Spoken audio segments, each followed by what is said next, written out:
करता हूं। मुझे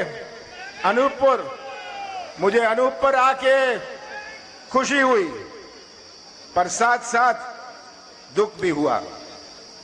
देखते हुए ये रुका हुआ विकास अनूपपुर का 18 साल भारतीय जनता पार्टी की सरकार रही है ना। 18 साल रही है।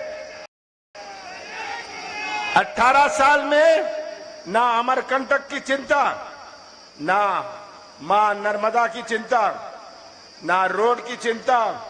मैं देख रहा था कि कितने सालों से ये फ्लाईओवर रुका हुआ है। ये आप देख रहे हैं, ना कोयले खदानों की चिंता, ना हमारे बेरोजगार नौजवानों की चिंता। ये प्रदेश की तस्वीर आप सबके सामने है। आज हमारा प्रदेश कहां घसीटा जा रहा है।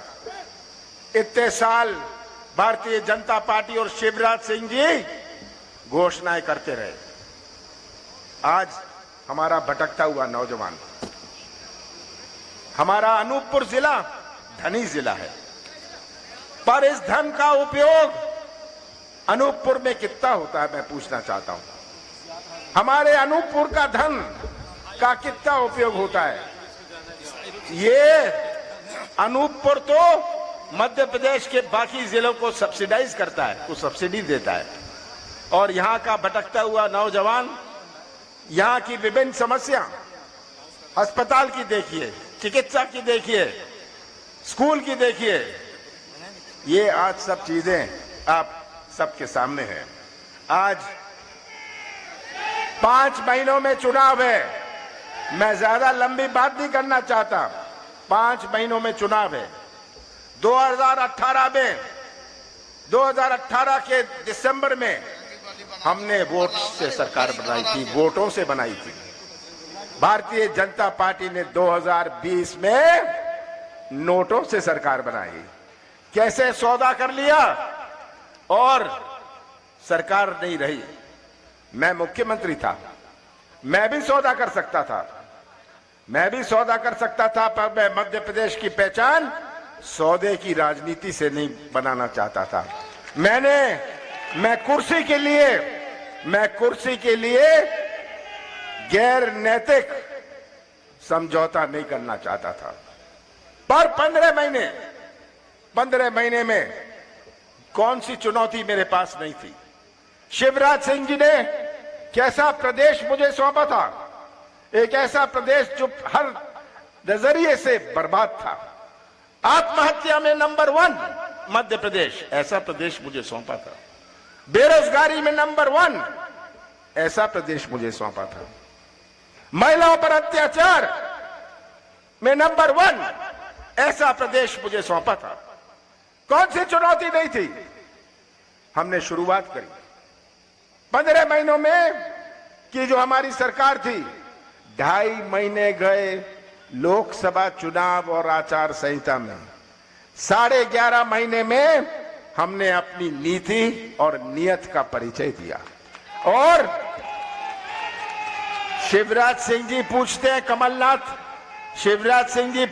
कमलनाथ ने क्या किया 15 महीनों में। शिवराज जी आ जाइए, किसी भी मंच पर आ जाइए, उधर खड़े हो जाइए। मध्य प्रदेश की जनता मेरी गवाह है। आप 18 साल का हिसाब दीजिए, मैं 15 महीनों का हिसाब देता हूं। हमने अपने कृषि क्षेत्र में नई क्रांति लाने का प्रयास किया। किसानों को भटकना ना पड़ा खाद के लिए, बीज के लिए। हमने कर्जा माफ की शुरुआत करी और पहले किश्त में 27 लाख किसानों का कर्जा माफ हुआ पूरे प्रदेश में। पहले किश्त में हमारे अनूपपुर में लगभग 12,000 किसानों का कर्जा माफ हुआ। यह एक शुरुआत थी कि एक मजबूती आए। हमने मध्य प्रदेश की पहचान बनाना चाहता था ताकि यहां निवेश आए। कितने सारे खदान खुल सकते हैं यहां, पर कोई निवेश लगाता नहीं है। क्यों? मध्य प्रदेश पर किसी को विश्वास नहीं।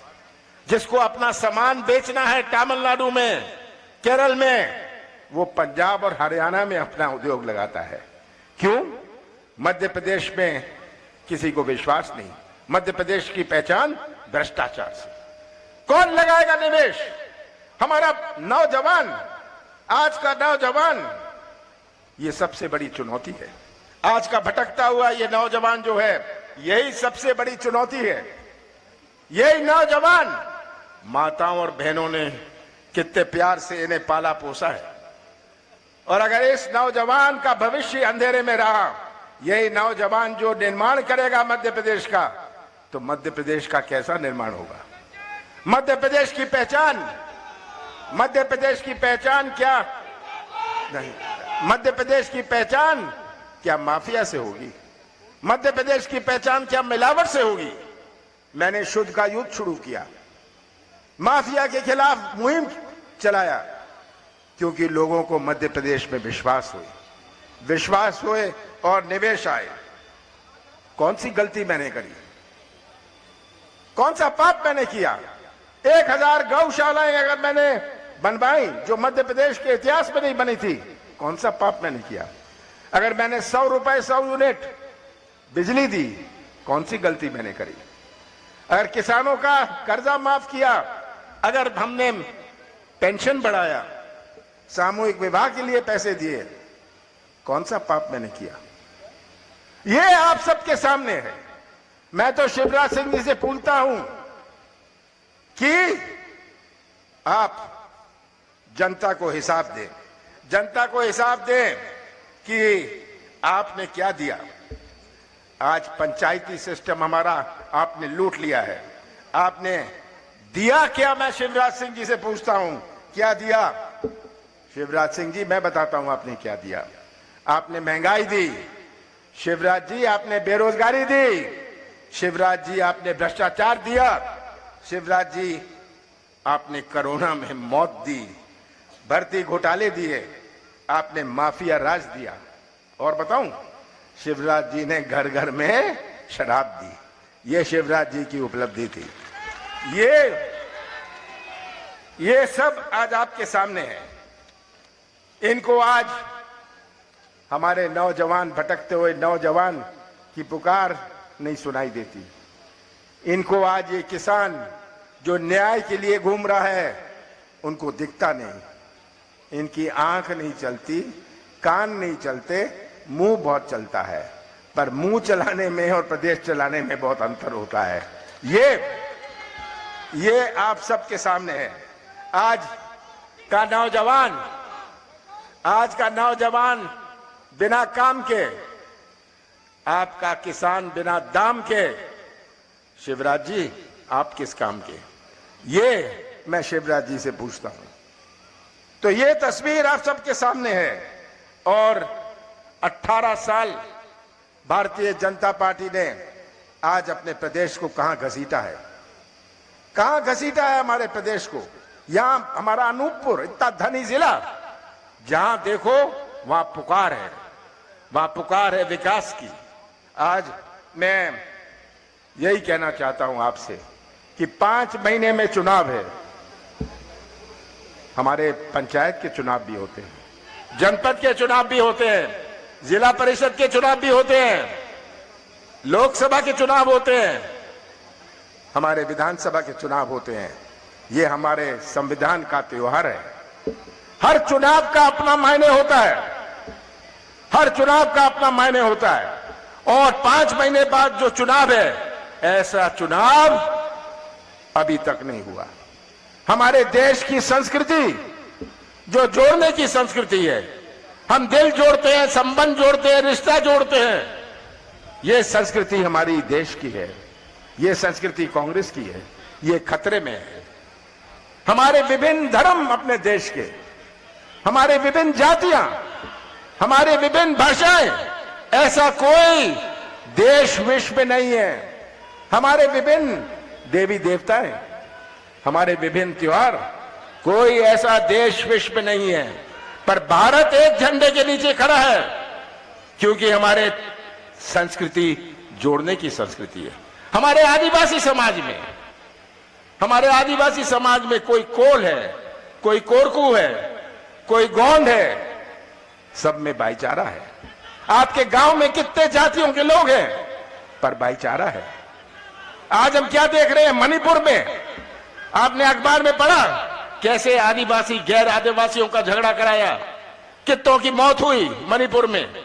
आज पंजाब में खालिस्तान का नारा लग रहा है। आज तमिलनाडु में हिंदी का विवाद शुरू करा दिया। कहां जा रहे हैं हम?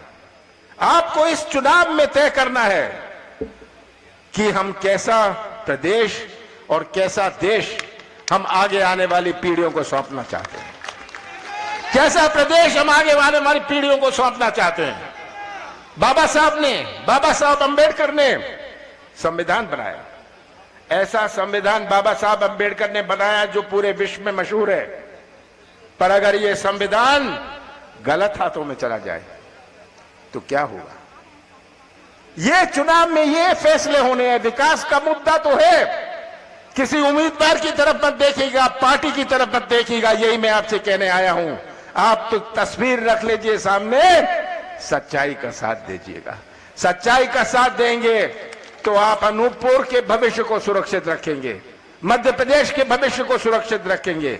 इस चुनाव का मुद्दा हमारे संस्कृति को बचाने का है। आप इस संस्कृति के रक्षक हैं, आप हमारे संविधान के रक्षक हैं। और यही चुनौतियां हैं हमारे सामने कि आज हम सब मिलकर आगे आने वाले समय के भविष्य को सुरक्षित रखें। यही मेरी आपसे विनती है। 5 महीने पर किस पटरी पर चलेगा अपना मध्य प्रदेश, यह आपको तय करना है। कौन से पटरी पर हम चलना चाहते हैं? बांटने की पटरी, घोटालों की? 18 सालों में इन्होंने 1800 घोटाले किए। कहां घोटाला नहीं हुआ? 3,30,000 करोड़ रुपए इन्होंने कर्जा लिया है। इस कर्जे को पटाने के लिए जो ब्याज होगा उसके लिए और कर्जा लेना पड़ेगा। इस कर्जे का किया क्या? 3,30,000 करोड़ का किया क्या? क्या हमारे नौजवानों को लाभ हुआ? क्या हमारे अनूपपुर को लाभ हुआ? क्या हमारे अतिथि शिक्षकों को लाभ हुआ? क्या हमारे पुराने पेंशन वाले जो लड़ रहे हैं उनका लाभ हुआ? क्या हमारा आशा उषा कार्यकर्ताओं को लाभ हुआ? क्या हमारे आउटसोर्स वालों को लाभ हुआ? मैं बताता हूं किसको लाभ हुआ। 3,30,000 करोड़ रुपए का कर्जा लिया और पिछले 13-14 महीनों में बड़े बड़े ठेके दिए। बड़े बड़े ठेके दिए, समझ गए ना इसका मतलब? ठेके देने का मतलब बड़े बड़े ठेके दिए। जिस ठेके से अपनी कमीशन वसूली, अपनी जेब भरी, इसीलिए ये कर्जा लिया गया। कहने के लिए तो बहुत कुछ है, पर मैं संक्षेप में आपसे यही कहता हूं कि समय आ गया है। समय आ गया है। आप इस प्रदेश के रक्षक हैं। आप इस प्रदेश के रक्षक हैं। शिवराज सिंह जी को अभी याद आ रही है हमारी बहनों की योजना लाए। उनको अब याद आ रहे हैं किसान, अब उनको याद आ रहे हैं हमारे कर्मचारी। ये इसीलिए याद आ रहे हैं कि इनको अपना पाप धोना है, जो उन्होंने पाप किया है बेरोजगारों के साथ, जो उन्होंने पाप किया है किसानों के साथ, जो उन्होंने पाप किया है मध्य प्रदेश के हर वर्ग के साथ। ऐसा कोई वर्ग नहीं है जो परेशान नहीं है। हमारा किसान होए, नौजवान होए, छोटा व्यापारी होए, ये तस्वीर आप सबके सामने है। मेरा आपसे निवेदन है कि आप भविष्य के रक्षक बनिए, मध्य प्रदेश का भविष्य सुरक्षित रखिए। और अगर आपने ये सच्चाई पहचान ली, तभी हमारा प्रदेश सुरक्षित रहेगा। और अनूपपुर का झंडा हमारे मध्य प्रदेश की विधानसभा में लहराएगा। आप सबका बहुत बहुत धन्यवाद।